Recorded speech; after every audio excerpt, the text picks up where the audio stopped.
Okay, TYBCom, semester 6, Business Economics, chapter number 5, and what we are starting today is protectionist policy. So, as the name indicates, protection बोले तो आपको मिलता है ना कभी VIP बन गए तो it is for the self protection, correct? The logic behind that क्या है कि उस दिन हम लोगों ने देखा था कि इसके पहले मतलब कि भैया बड़े बड़े देश जो है जाइंट किलर्स जिनको हम लोग बोलते हैं, they will trade a lot, जिसकी वजह से छोटे देश बर्बाद हो सकते हैं, छोटे देशों का नुकसान हो सकता है, correct? So for that protectionist policy आ जाती है कि हमारे छोटे मोटे ट्रेडर्स जो है वो बचे रहे, वो बर्बाद ना हो, इसके लिए हमें ये प्रोटेक्शनिस्ट पॉलिसी लानी है. So protecting the domestic country, protecting the domestic small industries from the giant killers is nothing but protectionist policy. कैसे किया जाएगा?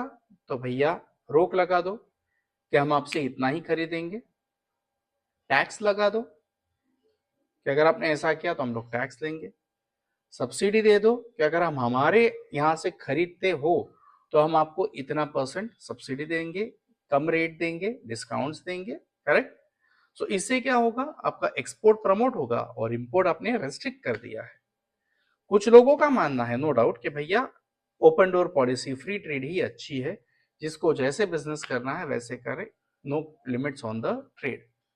बट छोटे देश, छोटी कंपनियां, डोमेस्टिक कंट्रीज, डोमेस्टिक बिजनेसेस, उनको प्रोटेक्ट करने के लिए जरूरी था, right? So protectionism is the policy of protecting domestic industries against foreign competition by using tariffs, import quotas, subsidies, and any other measure to restrict the import or make them more expensive. Done? Though there is a general agreement by most economists that free trade with minimum restriction benefits the world economy, many countries choose to use protectionist policy. Import tariffs घूम गया and कहाँ गया? Import quotas are example of non-tariff barrier to trade. They set an absolute limit on amount of certain goods that can be imported into a country. इतना ही हम आपसे लेंगे और यही गुड्स आपसे लेंगे. देखो, अगर मेरे पास कपड़ा अच्छा बन रहा है तो मैं कपड़ा इंपोर्ट क्यों करूं? लॉजिकल, बराबर? तो मैं कपड़ा नहीं करूंगा, मैं आपके पास से टेक्नोलॉजिकल गुड्स लूंगा, आपकी वाइन लूंगा, आपकी इलेक्ट्रॉनिक्स लूंगा, लेकिन कपड़ा मेरा ही बनेगा, वो मैं इंपोर्ट करने वाला नहीं हूं. Done? Then subsidies given to domestic producers lowers the cost of production, giving them a competitive edge over the more expensive imports. Following arguments are in favor of policy of protectionism. क्यों रखना चाहिए protectionism? एक, infant industry argument. infant मतलब बच्चा. तो छोटी industries या जो अभी भी नई इंडस्ट्रीज आई हुई है, उनको प्रोटेक्ट करने के लिए प्रोटेक्शनिज्म जरूरी है. तो restrict the imports and increase the exports. Okay, give them subsidies so they can do well, they can produce well, they can produce at the maximum level, they can export well. Import पे restrictions लगा दो ताकि ये छोटी मोटी company at least domestic level पे अंदर के अंदर डोमेस्टिक ट्रेड में अपने आप को बढ़ा सके. Okay, this are the logics behind that. Second, they are telling what? Diversification arguments. Diversification बोले तो बढ़ना, स्प्रेड होना, to expand, that is diversify. Some economists argue in favor of protectionism as one of the means to increase product diversification of a country. When countries promote free trade, they tend to specialize in production of the few goods. देखा था हम लोगों ने, जो country जिसमें अच्छी है वो बनाएगी और बिंदास बेचेगी हर कंट्री को. लेकिन जब आप रेस्ट्रिक्ट कर दोगे, यहीं पे छोटी मोटी इलेक्ट्रॉनिक कंपनी बनेगी, यहीं पे छोटी मोटी फार्मा बनेगी, यहीं पे छोटे छोटे टेक्सटाइल, यहीं पे छोटी छोटी सर्विस इंडस्ट्रीज डेवलप होगी, right? So you are diversifying the production within the country if there is a protectionism policy. Okay, when countries few goods most efficient and import the rest, this leads to unbalanced economic growth. है ना, हम चावल बेच रहे हैं और electronics खरीद रहे हैं, टेक्नोलॉजी खरीद रहे हैं, बैलेंस नहीं बन रहा है. When countries follow protectionism, they restrict import of several goods and services and therefore forced to produce them domestically. This results in diversified what? Production based and a more balanced economic growth. Also, if countries over specialize, they become over dependent on imports. in case there are problems of supply of imports. हम लोगों ने last point वहां पे देखा होता, second last point something, कि अगर एक ही चीज में आप ध्यान दोगे तो डिपेंडेंस आ जाएगा, हो सकता है। लेकिन प्रोटेक्शन पॉलिसी में क्या है, everyone is working with in the country for development of their own industry, उसकी वजह से सारी इंडस्ट्री धीरे धीरे धीरे ऊपर आएगी। ऐसा नहीं कि एक ही इंडस्ट्री ऊपर गई बाकी सब मर गई, राइट।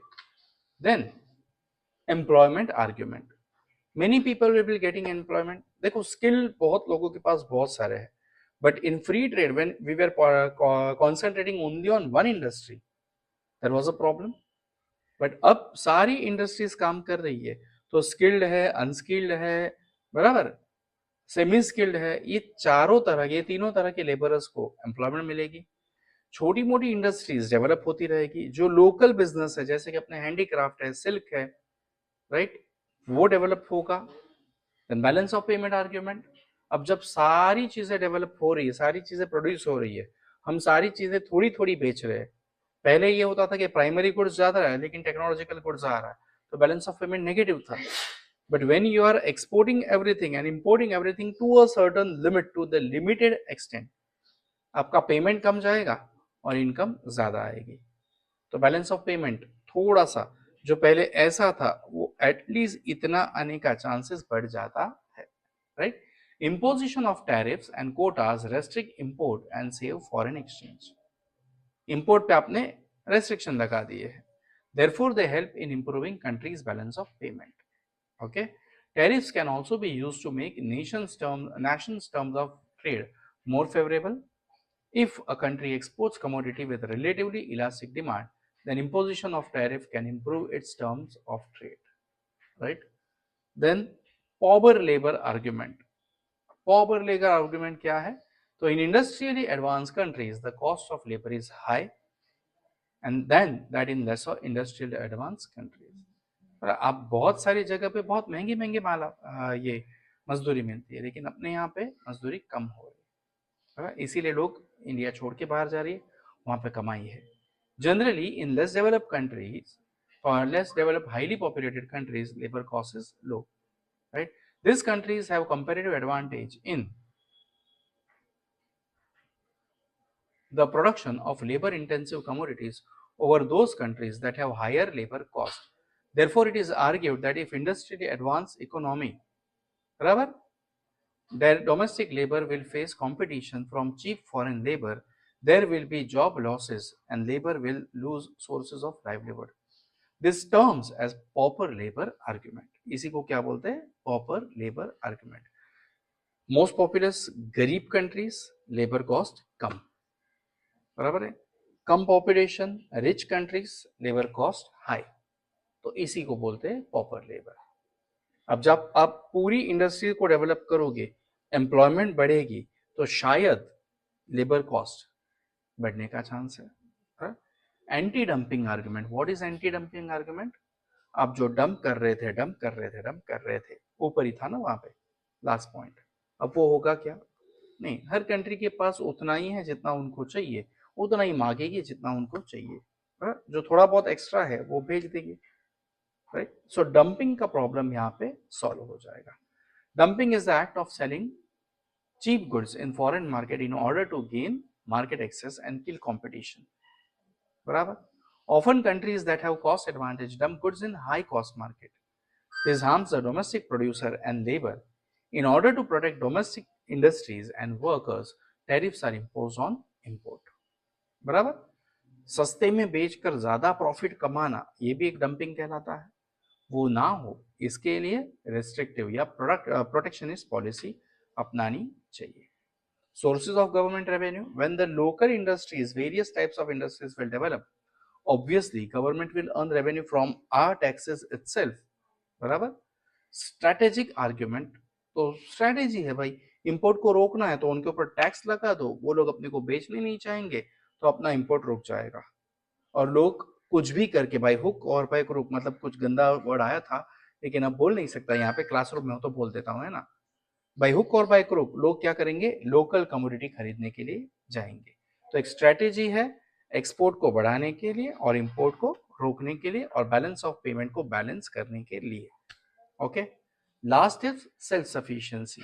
जहां पे आप डिपेंड रहते थे दूसरी चीजों पे, दूसरे कंट्रीज पे, वही चीजें आपके खुद के देश में बन रही है, तो ऑब्वियसली इट्स ऑलवेज गुड, बराबर। तो सेल्फ सफिशिएंट आप हो रहे हो, आप आत्मनिर्भर हो रहे हो, बराबर। वो चीज यहाँ पे देखने मिलती है। Thank you, keep watching, keep commenting, keep liking.